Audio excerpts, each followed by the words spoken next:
Hi friends, iPlusന്റെ പുതിയൊരു വീഡിയോയിലേക്ക് സ്വാഗതം. അപ്പോൾ ജൂലൈ മാസത്തിലെ പരീക്ഷാ കലണ്ടറിൽ അസിസ്റ്റന്റ് എഞ്ചിനീയർ പരീക്ഷകളൊക്കെ വന്നിട്ടുണ്ടല്ലോ. മെക്കാനിക്കലുകാരെ സംബന്ധിച്ച് 2 അസിസ്റ്റന്റ് എഞ്ചിനീയർ പരീക്ഷകളാണ് ജൂലൈ മാസത്തിൽ നടക്കുന്നത്. ജൂലൈ 15-നാണ് ആദ്യത്തെ പരീക്ഷ നടക്കുന്നത്. അതേതാണ്?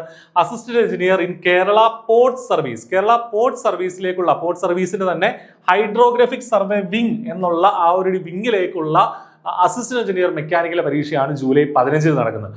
അതിനുശേഷം ജൂലൈയിൽ തന്നെ ഇറിഗേഷനിലേക്കൊക്കെയുള്ള അസിസ്റ്റന്റ് എഞ്ചിനീയർ മെക്കാനിക്കൽ പരീക്ഷയും നടക്കുന്നുണ്ട്. അപ്പോൾ ഇത് ഒരുമിച്ചല്ല നടക്കുന്നത്. ഇത് സാധാരണ അസിസ്റ്റന്റ് എഞ്ചിനീയർ പരീക്ഷകളെല്ലാം കോമൺ ആയിട്ട് നടക്കാറുണ്ട്. പക്ഷേ പോർട്ട് സർവീസിലേക്കുള്ള അസിസ്റ്റന്റ് എഞ്ചിനീയർ പരീക്ഷ അത് സെപ്പറേറ്റ് ആയിട്ടാണ് നടക്കുന്നത്. അതിന്റെ കാരണം പോർട്ട് സർവീസിലേക്ക് ബിടെക്കുകാർക്കും ഡിപ്ലോമ വിത്ത് എക്സ്പീരിയൻസ് ഉള്ള ആളുകൾക്കും അപ്ലൈ ചെയ്യാൻ പറ്റുമായിരുന്നു. ബിടെക്കുകാർക്ക് മാത്രമല്ല അപ്ലൈ ചെയ്യാൻ പറ്റിയിരുന്നത്, ഡിപ്ലോമ വിത്ത് എക്സ്പീരിയൻസ് ഉള്ള ആളുകൾക്കും അപ്ലൈ ചെയ്യാം. അതേസമയം ഇറിഗേഷൻ ഉൾപ്പെടെയുള്ള നമ്മുടെ യൂഷ്വലായിട്ട് നോർമലായിട്ടുള്ള അസിസ്റ്റന്റ് എഞ്ചിനീയർ പരീക്ഷകൾക്കെല്ലാം ബിടെക്കുകാർക്കായിരുന്നു അപ്ലൈ ചെയ്യാൻ പറ്റിയിരുന്നത്. അതുകൊണ്ട് തന്നെ ഇതിന്റെ സിലബസും വ്യത്യസ്തമാണ്. നമ്മുടെ അസിസ്റ്റന്റ് എഞ്ചിനീയർ സിലബസ് നമ്മുടെ കയ്യിലുണ്ട്, അത് കോമൺ ആയിട്ടുള്ള സിലബസ് തന്നെയാണ്. അതല്ല ഈ പറഞ്ഞ പോർട്ട് സർവീസിന്റെ എയ്ക്ക് വന്നിരിക്കുന്നത്. ഇതിൽ വന്നിരിക്കുന്ന ഡിപ്ലോമ ലെവൽ സിലബസ് ആണ്. അതാണ് നമ്മൾ മനസ്സിലാക്കേണ്ടത്. എയുടെ സിലബസിനേക്കാളും കുറച്ചുകൂടെ കട്ടി കുറഞ്ഞ സിലബസ് ആണ് ഈ കേരള പോർട്ട് സർവീസിന് വന്നിട്ടുള്ളത്. അത് ഏതൊക്കെയാണ്? നമ്മൾ ഡിപ്ലോമ ലെവലിലുള്ള മെക്കാനിക്കൽ, ഇപ്പോൾ വർക്ക്ഷോപ്പ് ഇൻസ്ട്രക്ടർ പോലുള്ള പരീക്ഷകളുടെ അതേ സിലബസ് തന്നെയാണ് ഇതിൽ വന്നിട്ടുള്ളത്. ഏതാണിത്? ഒന്നാമത്തെ module fluid mechanics 10 mark. Fluid mechanics നമ്മൾ പഠിക്കുന്ന കാര്യമാണ്. അത് ഈ പറഞ്ഞതുപോലെ പേപ്പർ പ്രഷർ വരെയുള്ള കാര്യങ്ങൾ പഠിക്കണം. ഹൈഡ്രോളിക് മെഷീൻസ് അത് രണ്ട് മൊഡ്യൂളായിട്ട് കൊടുത്തിരിക്കുകയാണ്. ഫ്ലൂയിഡ് മെക്കാനിക്സ് 10ഉം ഹൈഡ്രോളിക് മെഷീൻസ് 10ആയിട്ടും. ഈ ഹൈഡ്രോളിക് മെഷീൻസ് നമുക്ക് ടർബൈൻ പഠിക്കാനുണ്ട്, പമ്പ് പഠിക്കാനുണ്ട്. അപ്പോൾ അതൊക്കെയാണ് ഹൈഡ്രോളിക് മെഷീൻസ്. അതിനും 10 മാർക്ക്. കൂടുതൽ തിയററ്റിക്കലാണ് കൂടുതൽ ചോദ്യങ്ങൾ വരിക.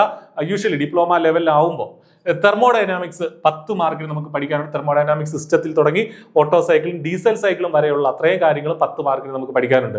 4ാമത്തെ മൊഡ്യൂളിലേക്ക് പോകുമ്പോൾ തെർമൽ എഞ്ചിനീയറിംഗും പവർ പ്ലാന്റ് എഞ്ചിനീയറിംഗും അതാണ് അവിടെ മെയിൻ ആയിട്ട് വരുന്നത്. തെർമൽ എഞ്ചിനീയറിംഗും പവർ പ്ലാന്റ് എഞ്ചിനീയറിംഗും അവിടെ ഫ്യൂവൽസിൽ തുടങ്ങി കുറേ കാര്യങ്ങൾ നമുക്ക് ഫ്യൂവലുമായി ബന്ധപ്പെട്ട് സ്റ്റീം പഠിക്കണം. സ്റ്റീം ടർബൈൻസ്, അതിന്റെ കോമ്പൗണ്ടിങ്, റിയാക്ഷൻ ടർബൈൻസ്, അതിന്റെ അഡ്വാൻറ്റേജസ് ഉൾപ്പെടെയുള്ള കാര്യങ്ങൾ അവിടെ നമുക്ക് പഠിക്കാനുണ്ട് 10 മാർക്കിന്. ഈ സിലബസ് എല്ലാം കവർ ചെയ്തിട്ടുള്ള കോഴ്സ് iPlusൽ അവൈലബിൾ ആണ്.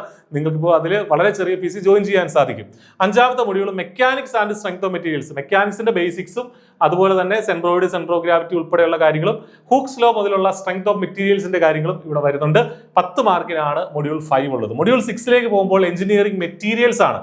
എന്താണ് അവിടെ? മെറ്റൽസ് ആൻഡ് അലോയ്സ് നമുക്ക് പഠിക്കണം, ഹീറ്റ് ട്രീറ്റ്മെന്റ് പഠിക്കണം, പിന്നെ ഹാർഡനിങ് പ്രോസസ്സ് പഠിക്കണം, സർഫസ് ഹാർഡനിങ് പ്രോസസ്സ് പഠിക്കണം. അത് 10 മാർക്കിന്.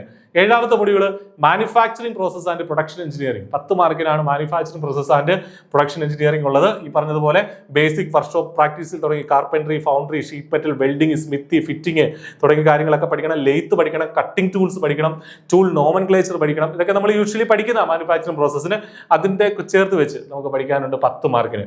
8ാമത്തെ module drawing and machine design. ഇവിടെ പ്രൊജക്ഷൻ ഉൾപ്പെടെയുള്ള കാര്യങ്ങൾ നമുക്ക് പഠിക്കാനുണ്ട്. പ്രൊജക്ഷന്, അതുപോലെ തന്നെ ഡെവലപ്മെന്റ് ഓഫ് സർഫസസ് പഠിക്കാനുണ്ട്. അതിനോട് ചേർത്ത് വെച്ച് നമുക്ക് മെഷീൻ ഡിസൈൻ ഇവർ പറഞ്ഞിട്ടുണ്ട്. Design of joints, threaded fasteners, അതുപോലെ തന്നെ keys, quarters, couplings, belt, rope, gear, chain തുടങ്ങിയ കാര്യങ്ങളൊക്കെയാണ് ഈ മൊഡ്യൂൾ 8ാമത്തെ മൊഡ്യൂളിൽ പഠിക്കാനുള്ളത്.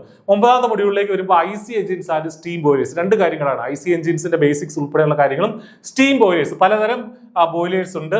Water tube boiler, fire tube boiler, അതൊക്കെ നമുക്ക് പഠിക്കാനായിട്ടുണ്ട്. IC എഞ്ചിനും സ്റ്റീം ബോയിലേഴ്സ് 10 മാർക്കിന്. 10ാമത്തെ module heat transfer and refrigeration. Thermal എഞ്ചിനീയറിംഗിനോട് ചേർത്ത് വെച്ച് ഇത് നമുക്ക് പഠിക്കാനായിട്ട് സാധിക്കും. കണ്ടക്ഷന്, കൺവെക്ഷൻ, റേഡിയേഷൻ ഒക്കെ നമുക്ക് പഠിക്കണം. Then 4 years law, Newton's law, cooling, അതൊക്കെ അതുമായി ബന്ധപ്പെട്ട് വരുന്നതാണ്.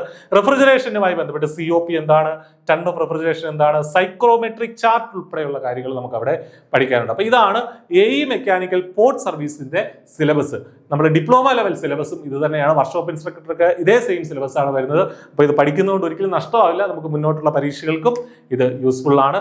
മറ്റൊരു വീഡിയോ ആയിട്ട് വീണ്ടും കാണാം. Thank you.